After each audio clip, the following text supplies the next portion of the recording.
Hello guys, this is Everything Tailor. Welcome back to our channel. आज हम बात करने वाले हैं एक फंड के बारे में जिसका नाम है SBI large and mid cap fund. ठीक है, सो सबसे पहले हम ये कंसेप्ट जानेंगे कि देखो, वैसे तो बहुत सारे म्यूचुअल फंड है। अब देखोगे तो मार्केट में अप्रोक्स 2000 स्कीम्स अवेलेबल है, जो भी एक्टिव की बात कर रहा हूं। पैसिव अगर उसमें मर्ज करोगे तो बहुत सारे म्यूचुअल फंड है, more than 4000 fund. So people get confuse invest कहां करना है। ठीक है, so I don't recommend where to invest, but मैं ये बताता हूं कि स्ट्रेटजी क्या है, ये फंड काम क्या करता है, इसके पास के रिटर्न क्या है और आने वाले फ्यूचर क्या हो सकता है। ठीक है, तो सबसे पहले हम बात करेंगे SBI large and mid cap का स्ट्रेटजी। ठीक है, स्ट्रेटजी कैसे काम करता है, रिटर्न पे भी हम बात करेंगे, एक बेसिक डिटेल पे भी बात करेंगे, बट उससे पहले हम स्ट्रेटजी पे बात करेंगे। अब ये आप इमेज देखो, इसमें क्या है, जो लार्ज कैप स्टॉक्स होता है, देखो स्टॉक यूनिवर्स कहां चूज करेंगे, लार्ज कैप मिड कैप से बेसिकली। तो जितने भी जैसे लार्ज कैप आता था, मिनिमम 80% लार्ज कैप में इन्वेस्ट करना पड़ता था, but in case of large and mid cap ऐसा नहीं है। तो सबसे पहले ये जानते हैं लार्ज कैप क्या होता है, मिड कैप क्या होता है और स्मॉल कैप क्या होता है। अब जो टॉप 100 कंपनी होता है ना, रैंक वाइज, मतलब मार्केट कैपिटलाइजेशन वाइज जो टॉप 100 कंपनी होता है उसको बोलते हैं लार्ज कैप स्टॉक्स। अब इस इमेज में देखिए जो पीपीटी का स्लाइड है, उसके बाद जो 101 से लेके 150 तक होता है उसको बोलते हैं मिड कैप। मतलब लार्ज कैप कैटेगरी में 100 कंपनी है और मिड कैप में आपका 150 कंपनी है और स्मॉल कैप में 251 से लेके 500 तक, तो 250 कंपनी वहां पे। तो बेसिकली निफ्टी 500 में ये 500 कंपनी आता है। ठीक है, अब यहां पे क्वेश्चन आता है कि लार्ज एंड मिड कैप ही क्यों। इसके पीछे भी देखो रीजन है। लार्ज कैप में अगर आप इन्वेस्ट करोगे तो इनको as a SBI mutual fund, इनको लार्ज कैप में 80%, मतलब वो जो 100 कंपनी है, जो 100 कंपनी है, उसमें मिनिमम 80 रुपए एक्सपेंस करना पड़ेगा। आप समझ रहे हो, तो इसीलिए लार्ज एंड मिड कैप। अब लार्ज एंड मिड कैप में क्या है कि यहाँ पे इनका ऑप्शन खुल जाता है, इनको मिनिमम 35% इन ईच कैटेगरी, मतलब लार्ज कैप और मिड कैप में, और बाकी जो 30% बचा ये स्मॉल कैप में भी जा सकते हैं। सो आई थिंक बेस्ट फंड मेरे ख्याल से, खासकर ये स्ट्रेटजी में, क्योंकि यहाँ पे आपको 250 कंपनी का तो मिल ही रहा है, प्लस 20% 30% वो 500 जो कंपनी है उसमें भी इन्वेस्ट कर सकते हैं। ठीक है, तो ये इमेज देख के आपको समझ आ गया हो कि लार्ज कैप क्या होता है, मिड कैप क्या होता है और स्मॉल कैप क्या होता है। और ये जो लार्ज एंड मिड कैप है ये इन्वेस्ट करेगा, वो जो 250 कंपनी है नॉर्मली वहां पे इन्वेस्ट करेगा, और स्मॉल कैप में भी जा सकता है। कितना कहां पे एक्सपोजर है वो भी बात करेंगे, लेकिन उससे पहले ये बात कर लेते हैं वो है लार्ज कैप। लार्ज कैप देखोगे हमेशा इंस्टीट्यूशनल जो होल्डिंग्स होता है बड़े कंपनी में काफी हाई होता है, तो ये आपको ना वहां पे रिस्क कम करने के लिए होता है, सेफ्टी प्रोवाइड करता है। जितने भी लार्ज कैप कंपनीज है वो यहाँ पे सेफ्टी प्रोवाइड करता है, तो इसलिए लार्ज कैप। अब यहां पे सेफ्टी। मिड कैप का देखोगे potential for high growth, under research, under owned, demonstrated management history. तो यहां पे क्या है, they are trying to be in that top 100 company. तो अगर वो मेहनत कर रहे हैं वो टॉप 100 कंपनी में आने की, इसका मतलब ये है कि वहां पे ग्रोथ होगा उसका, और अगर उसका ग्रोथ होगा तो प्राइस में भी ग्रोथ होगा, प्राइस में ग्रोथ होगा तो at the end mutual fund return generate करेगा। और यहाँ पे 30% स्मॉल कैप में भी रख रहे हैं। ठीक है, अब यहां पे मैं आपको कुछ एग्जाम्पल दिखाना चाहता हूं। देखो कुछ एक कंपनी था 2010 में, 3 कंपनी का इन्होंने एग्जाम्पल ले रखा। एक है एशियन पेंट्स। अब ये मिड कैप कंपनी था 2010 में, इनका जो मार्केट कैपिटलाइजेशन था, जो फ्री फ्लोट मार्केट शेयर था, वो था 22,857 करोड़। वही एशियन पेंट एज ऑन 30 सितंबर 2024 बन गया 2,95,701 करोड़ का, अप्रोक्स 3 लाख करोड़ का कंपनी बन गया है। कितना हो गया, approx 10x, more than 10x। Titan company जो कि 11,120 रुपए का हुआ करता था इन 2010, ये मैं मार्केट कैप की बात कर रहा हूं, प्राइस की बात नहीं कर रहा हूं। आज ये कंपनी 3 लाख करोड़ का है। हैवेल्स इंडिया जो कि सिर्फ 4,000 का कंपनी हुआ करता था 3,796 करोड़ का, आज ये कंपनी 1.25 लाख करोड़ का। So these are the example of some mid cap company who are trying to be in that large cap, और वो होते हैं, और इससे फायदा एट द एंड रिटर्न में आता है। जब मैं रिटर्न की बात करूंगा ना तो उसमें भी आपको ये समझ आएगा।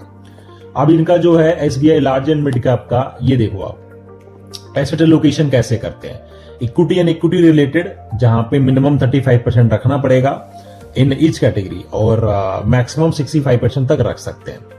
ये लोग इक्विटी एंड उसमें रखते हैं आपका डेट सिक्योरिटीज में भी लोग 35% तक रख सकते हैं और 0% तक भी कर सकते हैं। रीट्स एंड इन्वेस्ट में भी ये लोग 10% तक रख सकते हैं। ठीक है, अब यहां पे देखोगे इनका एक स्लाइड है, understanding SBI large and mid cap investment universe. तो जो फंड फिलोसफी है वो 25% काम करता है, जो इनका ओवरऑल यूनिवर्स है that works 75%। So this is the beauty of this fund. Stock selection आप देख सकते हो, फंड स्ट्रेटजी हाइलाइट्स जिसे बेंचमार्क कॉन्शियस लार्ज स्टॉक्स हो गया, minimise benchmark risk, bottom stock, selecting solid businesses, good businesses, these you can check. इतना हम depth नहीं जाएंगे, हम एक बेसिक समझ रहे हैं कि ये जो फंड है काम कैसे करता है। ठीक है, अब हम इसका एक बेसिक डिटेल पे बात करेंगे, उसके बाद बात करेंगे हम पोर्टफोलियो पे। फंड का नाम तो मैंने आपको बता ही दिया, SBI large and mid cap. Benchmark क्या है, Nifty large mid cap 250 tier मतलब टोटल रिटर्न इंडेक्स होता है। ये जो बेंचमार्क है, बेंचमार्क इसलिए बनाया जाता है ताकि अल्फा जनरेट करे। बेसिकली किसी का परफॉर्मेंस किससे कंपेयर किया जाए तो वो इसलिए बेंचमार्क चूज करना पड़ता है। और अगर बेंचमार्क चूज कर रहे हैं तो उसी से कंपेयर करेंगे, प्लस कंपनी भी वहीं से चूज करेंगे। मतलब वो जो 250 कंपनी है, टॉप 250 कंपनी है, वहां से कंपनी चूज करेंगे और उसमें इन्वेस्ट करेंगे। इंसेप्शन डेट वैसे 28 फरवरी 1993 है, बट जो डायरेक्ट प्लान था इससे पहले था नहीं, वो आया है 1 जनवरी 2013 को। मतलब फंड बहुत पुराना है, अब 1993 से 2024 मतलब 31 साल पुराना फंड है। इसके भी रिटर्न पे मैं बात करूंगा, इंसेप्शन से रिटर्न की बात। और स्कीम एयूएम साइज मतलब अभी तक कितना पैसा इसमें इन्वेस्टमेंट हो चुका है वो है 29,234 करोड़। मतलब इतना पैसा इसमें इन्वेस्ट हो गया है, समझ रहे हो, 29,234, उसके बाद करोड़ का जीरो लगा दीजिए, इतना पैसा इन्वेस्टेड है। So basically peoples have trust on SBI, lot of trust. Current जो इनका प्राइस है डायरेक्ट का दैट इज 639, मतलब बेसिकली इससे कोई मैटर नहीं करता है। एट द एंड मैटर क्या करता है, रिटर्न क्या जनरेट कर रहे हैं वो मैटर करता है। जस्ट प्राइस, उसके हिसाब से एनएवी जो यूनिट्स अलॉट होता है। एग्जिट आपका एक्सपेंस रेशियो की बात करूं तो रेगुलर प्लान जो आप किसी ब्रोकर के थ्रू जा रहे हो, किसी बैंकर के थ्रू जा रहे हो या फिर किसी आईएफए के थ्रू जा रहे हो, तो वहां पे आपके हर 100 रुपए को मैनेज करने के लिए बेसिकली क्या होता ना कि जितने भी ब्रोकर होते हैं, म्यूचुअल फंड डिस्ट्रीब्यूटर होते हैं, उनका कोई अपना कमीशन नहीं होता। आपको लगता होगा कि उनका कमीशन है, अलग से कमीशन लेंगे, ऐसा नहीं होता। तो बेसिकली हर फंड का 2 एक्सपेंस रेशियो होता है, एक होता है रेगुलर प्लान का, एक होता है डायरेक्ट प्लान का। रेगुलर प्लान मतलब हो गया जितने भी आप एमएफटी, जितने भी ब्रोकर है उसके थ्रू जा रहे हैं तो वो रेगुलर प्लान मिलेगा, जहां पे आपको हर 100 रुपए को मैनेज करने के लिए 1 रुपया 60 पैसे चार्ज कर रहे हैं। वही अगर आप डायरेक्टली इन्वेस्ट करते हैं डायरेक्ट प्लान में तो आप वहां पे 70 पैसे पे कर रहे हैं। तो कहीं ना कहीं आप यहाँ पे 90 पैसा ऐसे भी सेव कर रहे हैं by investing through on your own research. अब यहाँ पे कोई ब्रोकर एंटरटेन नहीं करेगा, बैंकर एंटरटेन नहीं करेगा, आपकी खुद की रिसर्च है, उसके हिसाब से आप इन्वेस्ट कर रहे हैं। ठीक है, so I would recommend you can go as you want, जैसा आपको अच्छा लगे। रिटर्न्स की बात करें, हालांकि मार्केट काफी करेक्ट हुआ है in these 1 month. I think Nifty has corrected more than 7%। ठीक है, उसके बावजूद भी रिटर्न आप देखोगे 6 महीने का रिटर्न अप्रोक्स 12.5% है, 1 ईयर का रिटर्न 36.43%, मतलब 36.5%। किसी ने लास्ट ईयर अगर 1 लाख रुपए लगाया होता तो उसका आज का वैल्यू 1,36,430 रुपए होता। 3 इयर्स का रिटर्न ऑन एन एवरेज 19% है, यू कैन से 18.50। इंसेप्शन जो कि 1993 है, आई एम टॉकिंग अबाउट 1993, समझ रहे हो, 31 साल पहले अगर किसी ने इन्वेस्ट किया होता तो उसका इन्वेस्टमेंट 15.5 या फिर 15% के हिसाब से बढ़ता रहता, समझ रहे हो। सो मिनिमम इन्वेस्टमेंट आपका 5,000 है। अगर आप पहली बार इसमें इन्वेस्ट करना चाहते हैं, जो कि एसबीआई के वेबसाइट पे भी जाके इन्वेस्ट कर सकते हैं, माई कैम से भी कर सकते हैं, जीरोधा से भी कर सकते हैं, आप स्टॉक से भी कर सकते हैं, जहां से आपको मर्जी करे वहां से आप कर सकते हैं। उसके अलावा कोई और दिक्कत होगा तो आप मुझे कमेंट करना, मैं आपको सजेस्ट कर दूंगा।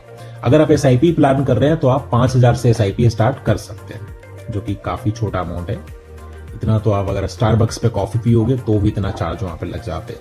सो better to invest for your future, for your wealth creation, ताकि जब आप रिटायरमेंट ले तो वहां पे आपको अपने बच्चे पे डिपेंडेंट ना होना पड़े। तो आई वुड रिकमेंड 2000 का SIP। तो अब किसी को बिना बताए, किसी को बताना ही नहीं है, नॉमिनी अपने वाइफ को डाल दो इफ यू आर मैरिड, अगर मैरिड नहीं हो तो अपनी मदर को डाल दो या फादर, मतलब जिसको आप डालना चाहो, बट कुछ 2000 का SIP करके छोड़ दो जो किसी को बताओ ही ना, फॉर योर रिटायरमेंट पर्पस।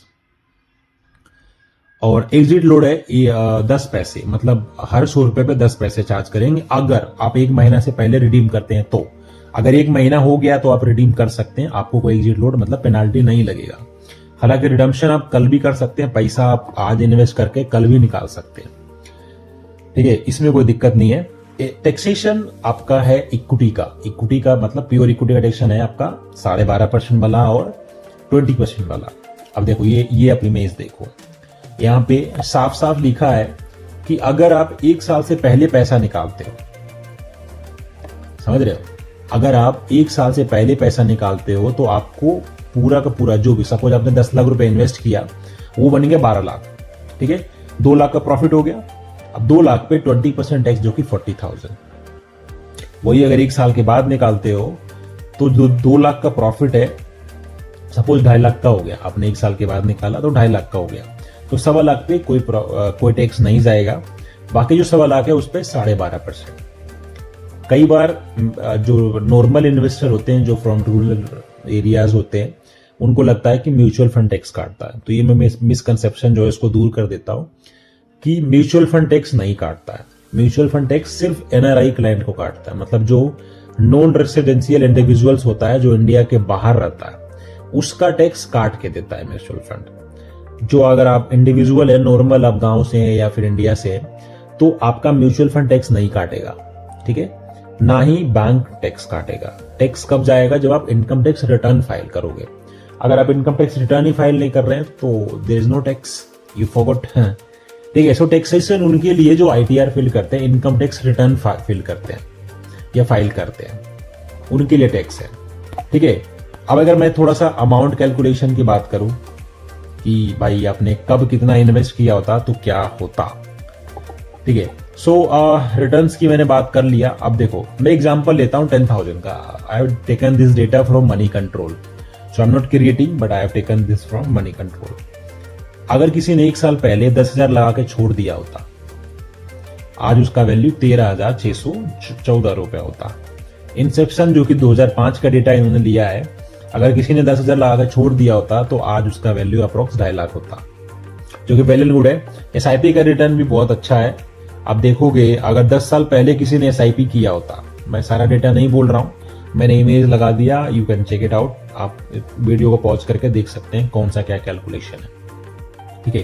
तो 10 साल पहले भी अगर किसी ने 1,000 रुपए का SIP, 10 साल मतलब 2014, मैं ज्यादा पीछे भी नहीं जा रहा हूं कि मैं आपको 2004, 2000 या 1994 में ले जा रहा हूं कि भाई वहां पे 1,000 रुपए बहुत बड़ा अमाउंट था, बट 2014 में इतनी बड़ी अमाउंट नहीं था, तो 1,000 रुपए।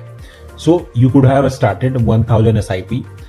अगर मतलब पता नहीं चलता, लेकिन आप देखोगे 1,20,000 का आज 3.25 लाख का एक आपको बल्क अमाउंट मिलता। एक मतलब 1,000 जाएगा पता नहीं चलता, लेकिन 3,12,000 अगर आपके अकाउंट में आता है तो वो पता चलता है। सो इन्वेस्टमेंट ऐसे ही होता है, वेल्थ क्रिएशन ऐसे ही होता है। इंसेप्शन से भी मतलब 10 साल से पहले देखोगे SIP का भी रिटर्न 18% ऑन एवरेज है, और अगर आप 5 साल 4 साल चेक करोगे तो 25% ऑन एवरेज रिटर्न दे रहा है SIP पे, ठीक है। अब अगर मैं आपको थोड़ा सा पोर्टफोलियो पे बात करूं, I am talking about portfolio, मतलब किस किस कंपनी में इन्वेस्ट कर रखा है। मैं टॉप 10 कंपनीज की बात करूंगा, ज्यादा डिटेल में बात नहीं करूंगा, ऑलरेडी काफी टाइम लैप्स हो गया, ठीक है। So HDFC bank is the major holding, 6% लगा रखा है। मतलब इसका मतलब होल्डिंग का मतलब ये होता है कि आपका हर 100 रुपए पे 6 रुपए HDFC बैंक में लगेगा, मतलब उसमें इन्वेस्ट होगा।